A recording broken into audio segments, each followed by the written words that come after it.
All right, it looks like now we have fast-paced big things now actually moving into where we can understand them. A large aspect early on in the series for 100 Years Quest was what were the point of some of these, little side quests, because it was uncertain of how they would obviously play into the large scope. We just knew that they were involved. Because it's like, I know some people wanted the White Witch and Rebellious to be its own thing. The problem that I have with that is it'd be really weird if we just kind of went over and did something completely unrelated, only known. It'd be kind of like how Edalus was, like, when it happened. It just kind of occurred, and it was so out of left field. And granted, we knew a bit about Rebellious and the White Witch and stuff beforehand, but it's like, well, all this Dragon God stuff is happening and everything going on with that. It would have been weird just to kind of completely take a unrelated spin of what is going on. It'd be like if Celine wasn't involved in Elentier at all, and we just went to Elentier and fought Altaface and like a bunch of other stuff in involvement that had involvement to like the story, not involvement to like actual events. But as it were, they end up heading over to Sabretooth's library. Really cool looking. It is what you expected.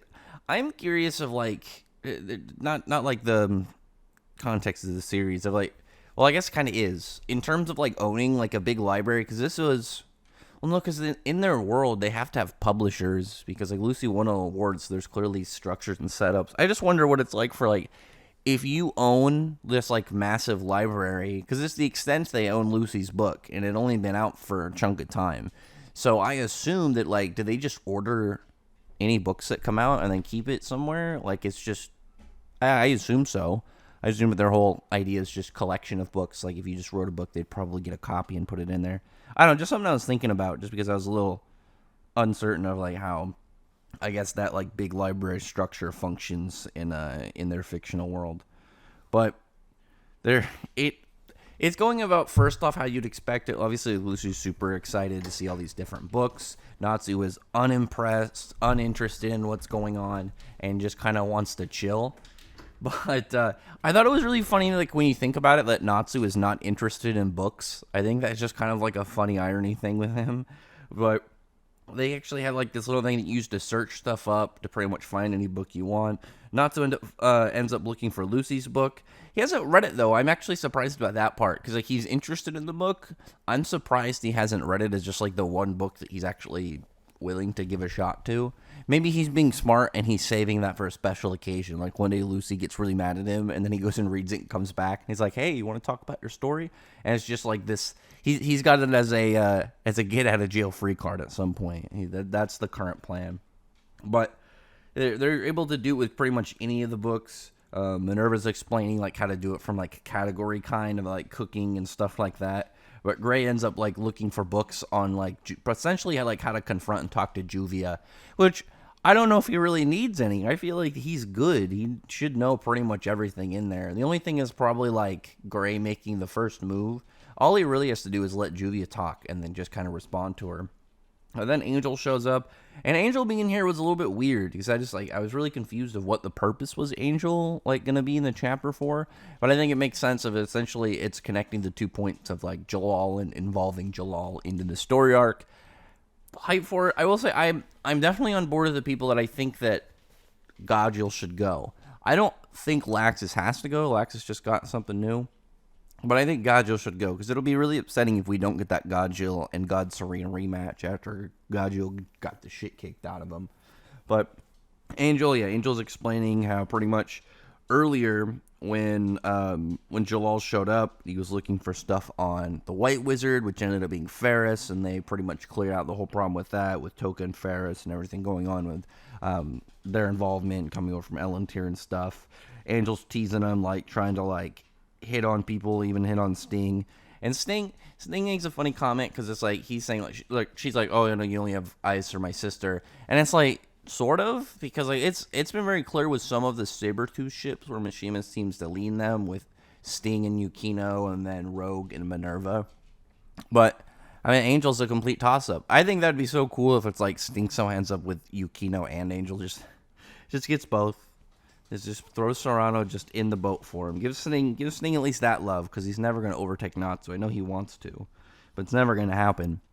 We just end up getting more information on why Jalal is involved in this, because remember he was looking for Rebellious and the White Wizard, and now they find out that the White Wizard is over with Gold Owl, and I think that's one thing I will say with Rebellious kind of getting cut. I'm hoping there's like 2, maybe 3. I'd be fine with one other member from Rebellious that's like, oh, this individual is actually really capable and skilled, so I brought him with me. I feel like with a large group like that, you could easily have 2 people of significant value that can fight. Like, maybe they don't have to be at Dark Dragon Slayer level, but if they can fight, people like Lucy, or even up to like Gray, kind of get in that middle of the group area, then they'll be fine. Obviously we've already got big people for people like Natsu and stuff, but you kind of get the, obviously, like, there's room for other people. There's room for other people to put in there. And plus, because, like, Duke and God Serena are the only guys, so it's like, are they just going to be fighting all women this arc? The Signario sisters, I am very intrigued to see where they're going to go. Obviously, I want to talk about them because their designs are very worth conversation. But she's saying, like, they're at Gold Owl. I do like Gold Owl's guild hall. This looks pretty cool. Like, the guild caps on the buildings.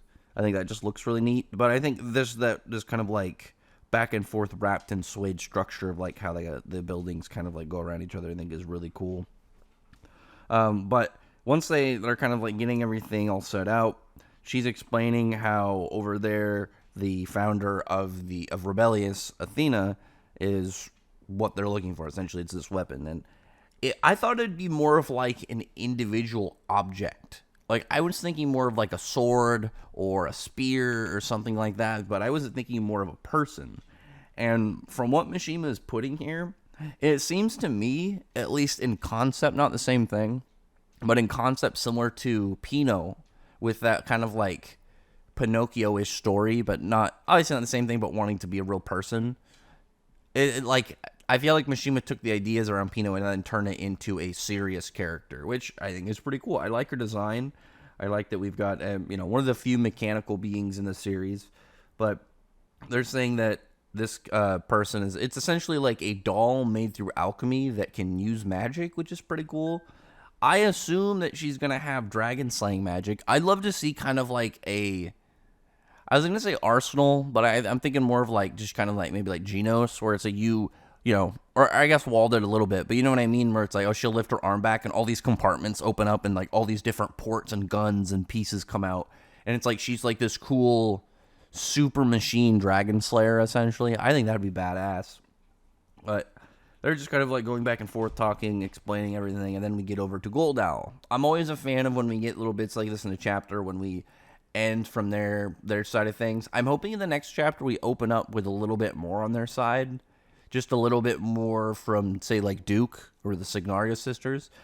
Athena, I'm fine if we like don't get anything more of Athena next chapter, just kind of keep that extra mysterious and kind of keep whatever's going on with her more in the dark. I would just like a little bit to kind of know what we're dealing with like the Signario sisters or Duke. Like maybe a little display of what their abilities are. Like whatever Duke's main way of using alchemy, if we just got like a short sign of that. Like, oh, somebody attacks Gold Owl and they have to defend themselves. Like, you could even have, like, a generic dragon. Just some dragon is fed up and he's like, he knows what they're doing. He's going to go attack. And then he does something that, like, one-shots it or something cool that just kind of, like, puts up a display of his capability and what exactly he's going to be bringing to the table to be a threat in this next arc. Because it's one of those things, obviously, when we have a general understanding of what we're up against, it's like, okay, well, what exactly do we have that can combat that? Where does this like put for like the weaknesses of our group? Like if he had something that was like they had something that had to do with motion sickness. Okay, the Natsu can't run into that. That's a problem. That's something that we got to be able to do. Or if there was a character who I don't know could cancel Maker Magic for some reason, it's like, okay, we don't want Gray to go anywhere near that character. Things like that where it's just kind of like gives you a little bit of an understanding again of where people are going to be sitting in this next arc. But we end up getting, like I said, the 2 Signario sisters, which is really nice. Their names are, it's like, I don't know how they're pronounced. Rose, I don't know, and then Annie. I like their designs. I think their designs are really cool. I like the multicolored hair. The thing about them that has by far the most of my interest is whether or not those things on their heads are decoration or horns. Because are they dragons? Like, they look like horns. They don't look like, something that got clipped into their head. They're the same style for both of them. It looks like it like goes into their head and wraps around. I really like the idea that the gold owl people are dragons, but they're dragons who aren't like they aren't at the level. Like, imagine Duke. Duke is similar, more of like Natsu, Suzaku, and areas like and people like that, where the Dark Dragon Star Knights, pretty much, where it's like he could be really powerful, but he just isn't at Dragon God tier, and he's been trying to work around it. Because then you could explain, like, obviously, like, why he's so powerful. How is he so intelligent I'm trying to English, with alchemy? How does he know some of the things he knows? Things like that. Like for instance, obviously, how does he know about the dragon gods? What exactly is his plan with that? I think that there's a good amount of general information, obviously, coming up that I think is going to be really fun to see. But obviously, right now, we're just kind of in that dark period. We're going to have to wait a couple weeks in general, probably like at least 2 more to 3 more chapters before we have a more of a gist understanding of this arc, of like its structure. Because we understand to a degree, obviously, of how it's going to go. But it's like in terms of the structure of it. How are they going to approach the arc? How is it going to start out? Are they going to be trying to sneak in because of Athena? Are they going to be trying to look for other ways in? Are they going to be looking for maybe another ally to go? Like, what exactly is the big thing with that? Also, actually, one thing I look forward to that isn't a big deal is I look forward to when we see where Gold Owl's headquarters are. We see it on the map. I really like that we've been, just getting little updates on the Giltina map. Just because, like, Mishima's never been a huge guy on like, the geography, to the extent where it's like he just gives us, like, every time an update, he shows us more of, like, this map, shows us more of the area. And I'm hoping by the end of it, we'll have, like, a good visual depiction of the full continent of Giltina. Because we didn't get that with Alakatasia, and that was one thing I really was sad about. Like, going into Alvarez, I really wanted just to get, like, a couple small building things just to understand the continent. Just like 2 or 3, maybe 4 towns, a couple bits of, like, info on them, and then maybe kind of like, talking to some of the people. Like, stuff like that, I think, it helps build a lot. Like, we got a bit for Zareth. Remember, obviously, like, when he came back, people are cheering for him, and they talk about, all these characters are loyal to him. They think that, he's this immortal king. He is, but he was. But part of, as, like, this concept for their nation, not as much as the individual. And it's, like, things like that, obviously, are hype, and it builds to Zareth, but it's, like, think of if we got conversations with some of the regulars, and they talked about how, I don't know, Brandish does all these nice things to help people. Oh, Demaria does, she shows up whenever we get, like, raided or something. Like, things that just in general improve upon their existence from not just enemy structures.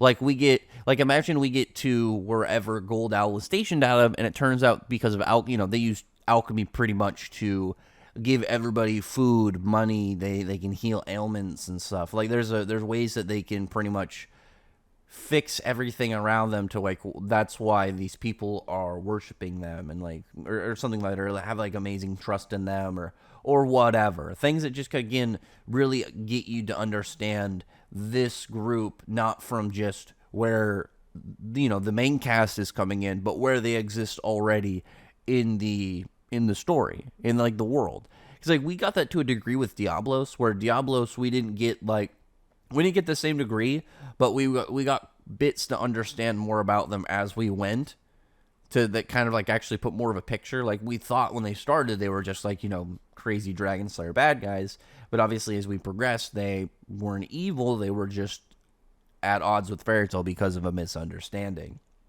So there's obviously a lot there to unpack. There's obviously stuff that is in its general structure that we're going to be waiting on. But that's kind of the fun of the arc, whenever you get brand new. Not just like, oh yeah, we're going to a new place. It's like everything is pretty much just shiny and new. Because obviously we haven't done really anything with alchemy. The only alchemist we have is Sai, and Sai was pretty weak, like super low in the totem pole in comparison. I hope we get a couple more people that are just, like, generally above him. like one or two God Serena equivalent people. Like I'd be fine even if it was like people that that Duke brought back from the dead, just to kind of like hype them up, get like some opponents there.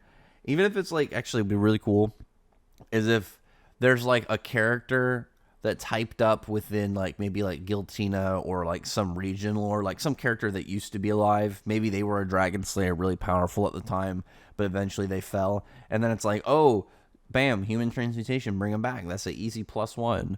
Things like that. I'm hoping that the human transmutation thing isn't fully left out and it's just God Serena. I'm hoping that Mishima does some like fun, wacky stuff with it. Like I would love the idea of like bringing back a character to be alive just for a short period of time for seeing them for just like where they compare at now, or just like they're juiced up now. This is a character they just felt like bringing back for a fight. Like you don't even have to do like some part of the story. You just have I always want Gray and who am I trying to think of? I don't know, Gray and Wall or something. And then you have Gray fight Wall. I guess it's human transmutation, but you know what I mean. Some form of other person. Maybe he fights. I'm trying to think who else is dead that would be worth it. I guess you could bring back somebody and then just kind of juice him up, like Azuma or somebody fun, and just have essentially like mega plants. Like this is Azuma plus. This is his hype comeback. Not really, but just enough to kind of see the matchup. I always like when series do that, when it's just enough to kind of show like, oh, this is how this character, one, would have fared against these abilities, but two, also whenever they have like a large increase in strength and stuff, usually ends up showing, what this character, like, okay, well, where's their growth at now? Where have they moved to? So right now, I think that it's just, we're in a really good spot going into the arc. I think this arc has a lot of neat things that get us interested, but also leave us in the dark to, questions and mysteries. How did Athena get here? Is Duke the apprentice from Eleftheria? What exactly is going on with that? And is Eleftheria still involved or connected? Like it's just, again, there's a lot of bits that have a lot of curious questions going on, a lot of things that have a potential to really open up larger scale stuff in the story. So we'll see on that one.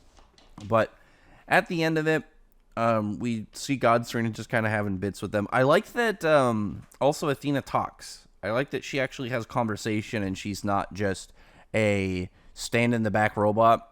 Like when we got Suzaku, we didn't get dialogue for him for months. So I was happy to at least get a little bit, knowing that she's not just she's not a mannequin. She's not just gonna stand there. And one of the chicks, I think Annie, the more serious one, she was like upset that Dogromag's core was not brought back, so she wants to kill God Serena, and he's just like, no thanks. I assume that they're both stronger than him. I feel like that's clear. I imagine it's not like just them as a duo, it's them individual. Probably because I also know a lot of broken alchemy. And I imagine somebody who just has a lot of elements, alchemy's probably not the best move for you to really go up against. And at the very end, we get the dude, Duke Barboa.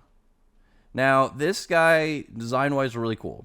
He's got an eye patch, so automatically you know he's going to be badass. Like, there's a degree of badassness that he has just from the fact he's got an eye patch. I really like his design, like with the cool shoulder scarf thing. I don't know what that's called, but I like the look. He looks badass. And then I want to talk a little bit about his design, because there's two ways that I think that this could go. I'm thinking either some form, again, because alchemy, he's some form of scientist, some form, again, not the same thing, but I'm thinking of a like a Mayuri type, where he's just this kind of dark and demented inventor. But we'll see. Like, he could invent some crazy things, experiment on some people. But there's also the religious side that I really want to look at. Because I like the idea that he talks to Viernes, and Viernes as a concept is more of like a religious thing. Like, he prays to him similar to like an actual god. And because of that, like, he has some connections and knowledge that Viernes gives him. But if it's a religious setup, and you could do this with the scientist one, I like the picture to where it's like his head, and this could clearly just be for the sake of the panel, but I'd like to believe that maybe there's a little bit of foreshadowing in there. If you see like the way that it's set up, the top half is all light. That part of the panel is all just white background, whereas as you go lower, there's like a hazy black that takes up the rest of the panel. And again, this could 100% be nothing, but imagine it, it's a tell in his head. because it's up in the light parts. It's up where it's all, clean and void of any, any ideas of visual depiction, darkness. It's like his head, his intentions, and the things that he thinks about like around all this. He thinks he's in the right. So it's like, oh, morally I'm good. Morally I'm in the right. But if you go down, like, where's the darkness? It's close to around his chest, so his heart, but primarily like fully in his hands, so like where his actions are. So it's like you could have, oh, his mind and his intentions and his beliefs are what he believes to be pure and for a good cause, but his hands being in the darkness, it's like his actions and actually what he does is evil and malefic and stuff like that. So like there's some bits in there that I think is very, at least fun to theory craft. It could be 100% wrong. This could literally just be a visual, but I'd like to believe that there's some nod in there just to kind of be like, to give you a little bit of understanding about this guy, just to kind of give you a little bit to look at and kind of grasp. Because I feel like with the setup and the tone, he doesn't look evil, but I'd be willing to bet that he is like a pretty dark and spooky guy. Because if like when he's an alchemist, he has to be some form of he has had to be some form of scientist or doctor at one point. And for him to go from that to this point, there has to be, I would assume, some evil intentions. Like it usually happens like when characters start out in something that's more kind of like pure and good, like they're trying to help people, they're trying to do things for, for the sake of others, and at some point they slip off that path and become bad. Usually the things that lead them to that are a lot more aggressive. Oh, cats are wrestling. A lot more aggressive than just say like, oh, I was betrayed or like I had a vision. It's usually something of like, all this craziness eventually got to them, and they had some like weird new idea of life or what their purpose is and stuff like that. So we'll see. Obviously right now we're just at the very start of the arc. We're at the very beginning, and we don't really know too much of where things are going to go, where things are going to direct, and what exactly these guys are going to bring to the table to confront the main cast. But I'm for it. I'm pretty excited. And one thing as well, this is something I might as well mention just because I feel like it's inevitable, because the team split up. Fairy Tail went to go look for Viernes. Diablos went to go look for Gold Owl. Hey! Sorry, I had to yell at my cat in the middle of this. Tartaros, what are you doing, bud? Yeah, so like, if they're out searching for Athena, then Diablo should be eventually led to Gold Owl. So we'll see where that goes and see like if they're going to regroup soon. The thing is, like, if they do, that's going to be a lot of people. And it's like, I hope that Mishima manages them well to where it's like characters don't kind of just show up and don't do anything. He gave Scullion a new outfit, so please tell me he plans to do at least one thing with Scullion. We'll see. Anyway, other than that, though, pretty hype stuff. Curious to know what, like, that last line when Duke's like, oh, once we complete Athena, the 5 dragon gods will be our servants. And I just want to talk to him and be like, one of them is dead, assumingly one is dead, and one is without power. So it's like, what are you going to do with those two? And if you count the 6th one, he's also dead. So, but anyway, other than that, comment below. Thumbs up the video, befriend, like, and subscribe, and tell me your thoughts are about this and what you think is coming up. Very hyped to see where some of these pieces move, because now we're getting into some, classic, build up and hype shonen bits. We got the opponents, we know where we're going, they've got a location that they're going to have to get through. We'll see how this all plays out. Actually, also, it's going to take them a while to get back, because they went all the way back to Ishgard and then went to Sabretooth's Guild Hall. So they have to at least travel another month or so, probably. At least 2 to 3 weeks to get back. But anyway, other than that, thumbs up the video, friend, like, button, subscribe button, and check out my other videos. From that, I appreciate it. If you already subscribed, and thank you all for listening. Bye.